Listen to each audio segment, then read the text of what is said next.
Assalamualaikum warahmatullahi wabarakatuh.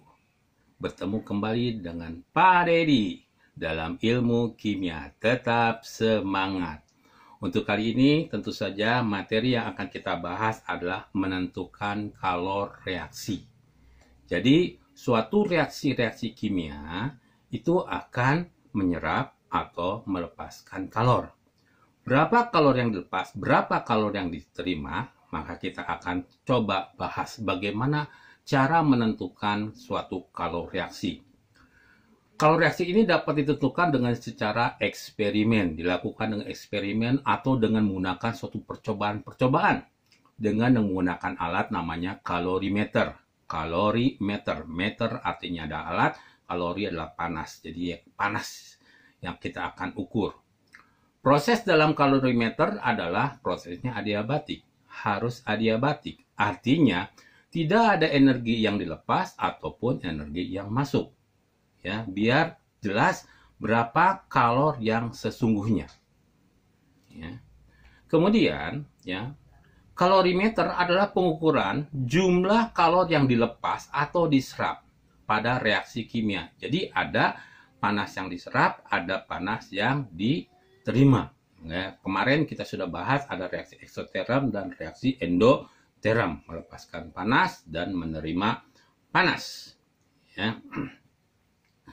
Nah, kalor yang diserap atau dilepaskan oleh sistem reaksi dapat menyebabkan kenaikan atau penurunan suhu sehingga jumlah kalor yang diserap oleh sistem reaksi sama dengan kalor yang diterima oleh air sebagai lingkungan. Itu yang kita kenal dengan namanya azas Black. Ya. Rumusannya, ya, rumusan akan kita menentukan kalor reaksi adalah delta H sama dengan MC delta T. Di mana M adalah massa, ya, C adalah kalor jenis, dan delta T adalah perubahan daripada suhu. Ya. Delta H dapat juga dianggap dengan Ki atau kalori atau dengan satuannya joule. Ya. 1 kalori ini sama dengan 4,2 joule. Atau 1 joule sama dengan 0,24 kalori. Atau 10 pangkat 7 R. Ya. Ada pula kita kenal juga adalah kapasitas kalor. Ya. C besar. Ini kalau kalor jenis adalah C kecil, kalau kapasitas kalor adalah C-nya adalah C besar. Adalah jumlah kalor yang dibutuhkan untuk menaikkan suhu zat atau sistem sebesar 1 derajat Celcius. Biasanya kalau kita menggunakan kalorimeter BOM, ya, yang sifatnya adalah adiabatik, ya, tidak ada panas yang dikeluarkan dan tidak ada panas yang masuk, maka kita hanya menggunakan rumus ini, delta H sama dengan MC delta T. Tapi kalau kita menggunakan kalorimeter sederhana, ya, maka alat itu harus dihitung berapa panas yang diserap oleh alat tersebut, ya, maka perlu ditambahkan dengan delta H, ini kapasitas kalornya akan masuk. Jadi kalau di dalam soal itu ada kapasitas kalor, berarti itu tidak menggunakan kalorimeter BOM. Tapi kalau tidak ada, maka dia akan menggunakan kalorimeter BOM. Ya. Bagaimana kita menentukan suatu kalor reaksi? Ya, ada suatu hukum, yaitu hukum Laplace, ya. Pada campuran 2 zat atau lebih yang berbeda suhunya, maka zat yang suhunya lebih tinggi akan memberikan sebagian kalornya kepada zat yang suhunya lebih rendah. Atau sebaliknya, sehingga suhu keduanya menjadi sama. Jadi misalnya, kita mencampurkan yang satu air panas, yang satu air dingin. Ketika kita campurkan, ya, maka air panas suhunya akan menurun dan air dingin akan naik. Sampai pada suhu tertentu, suhu air panas dan suhu air dingin dicampurkan akan sama. Jadi nanti kalau kalian akan menemukan suatu soal, ya, ada 2 suhu yang berbeda, maka Anda jumlahkan bagi 2, itulah suhunya. Ya, nanti kita akan lebih jelas lagi di dalam latihan-latihan soalnya. Ya. Selanjutnya, kita supaya lebih yakin lagi, ya, kita coba dengan latihan soalnya. Ya. Di sini, kalor penetralan 100 ml larutan 0,1 molar KOH dengan suhu 24 derajat Celcius dan 150 ml larutan 0,1 molar HCl. Di sini ada dua ya dengan suhu 27 derajat Celcius. Ada dua suhu. Yang satu 24 derajat Celcius, yang satu 27 derajat Celcius. Kemudian di sini adalah volumenya 100 ml, di sini adalah 100 ml. Ya. KOH, massa jenis KOH dan HCl itu sama dengan 1 gram per mililiter. Jadi, rho-nya kita anggap 1. Ya. Nah. Kalor jenis larutan 1 kalori ya. Kalor jenis larutan C kecil adalah kalori. Kita akan menggunakan satuannya adalah satuan kalori. Ya, suhu setelah bereaksi adalah 60,5 derajat Celcius. Ini adalah suhunya adalah suhu akhir. Ya, bagaimana kita menjawabnya? Pertama-tama kita cari dulu ya massa dari masing-masing zat tersebut. Caranya bagaimana? Caranya adalah volume dikalikan dengan rho. Ya, massa KOH adalah 100 ml ya dikalikan dengan rho-nya. Di sini ada rho-nya adalah 1. Jadi 100 ml sama dengan 1 gram maka 100 gram. Begitu pula dengan HCl. Jadi kalau rho-nya sama dengan 1, kesimpulannya bahwa volume mililiter sama dengan gram. Maka massa campurannya adalah 100 ditambah 150 sama dengan 250 gram. Molnya, ya mol itu caranya molaritas dikalikan dengan volume. Molaritas dikalikan dengan volume.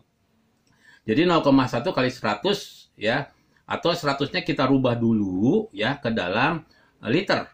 Ya, karena molaritas ada mol per liter. Karena kita akan mencari mol per liter, maka kita rubah dulu. 100 itu sama dengan 0,1. Jadi 0,1 kali 0,1 adalah 0,01 mol. Ya, jadi coba tekankan lagi. Volumenya kita rubah dari mililiter ke liter. Ya, 100 ml itu sama dengan 0,1 liter. Begitu pula dengan HCl. Suhu awal, nah karena ada dua suhu di sini 24 derajat Celcius dan 27 derajat Celcius, maka jumlahkanlah. Ketika sudah dijumlahkan, maka kita bagi 2. 27 ditambah dengan 24 bagi 2. Hasilnya adalah 25,5 derajat Celcius. Ini yang perlu kita ketahui. Ya, dan di dalam soal tersebut, ya, kita tidak membicarakan masalah kapasitas kalor. Artinya bahwa perlakuannya adalah gunakan kalorimeter BOM, tidak yang bersifat adiabatik, tidak ada yang panas yang keluar maupun tidak ada panas yang masuk.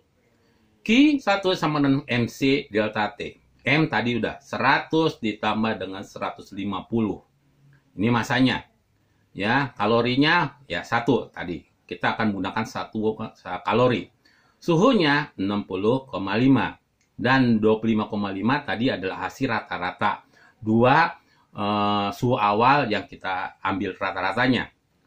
Ya, maka kita 100 tambah 150 menjadi 250 gram. Ini kalorinya tetap, ini 60,5 dikurangi 25,5 ada 35 derajat Celcius. Maka kalornya adalah 8.750 kalori. Jadi panas yang dikeluarkan itu adalah sebesar 8.750 kalori. Dalam berapa mol? Tadi hitung-hitung adalah 0,01 mol. Maka dengan demikian, jadi delta H penetralan adalah minus 8.750 kalori per 0,01 mol.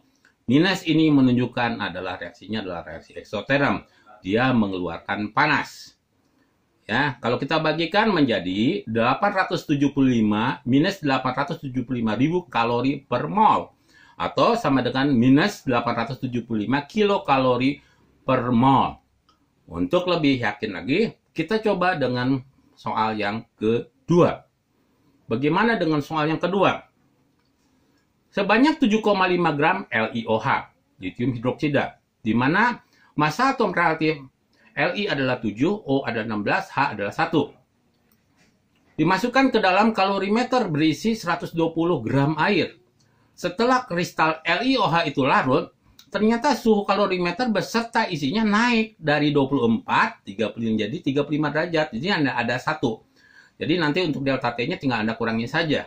Sedangkan masanya kita jumlahkan saja 7,5 ditambah dengan 120 gram. Ya.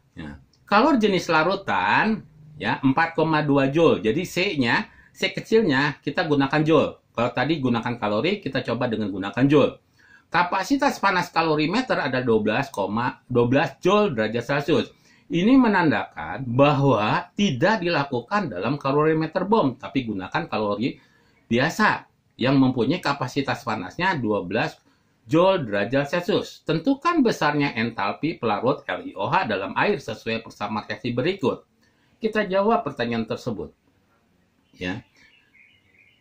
Delta H1 ya, karena ada dua di sini adalah delta H1 MC delta T seperti biasa. Jadi 7,5 ditambah dengan 120, kemudian kita satuannya adalah menggunakan joule, 4,2 joule, dan suhu akhirnya adalah 35, suhu awalnya 24, kita kurangi saja. Akhirnya 7,5 ditambah dengan 120 menjadi 127,5 gram dengan C 4,2 joule. Kemudian suhunya 35 dikurangi 24 adalah 11 Joule. Hasilnya adalah 580,90,5 Joule. Ya, ini untuk kalorimeter. Ternyata ada yang terserap oleh tempat. Maka kita harus menghitung. Berapa? Yaitu rumusannya C kali delta T.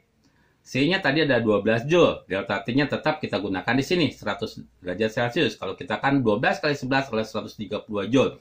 Maka delta H total adalah delta H1 kita tambahkan dengan delta H2.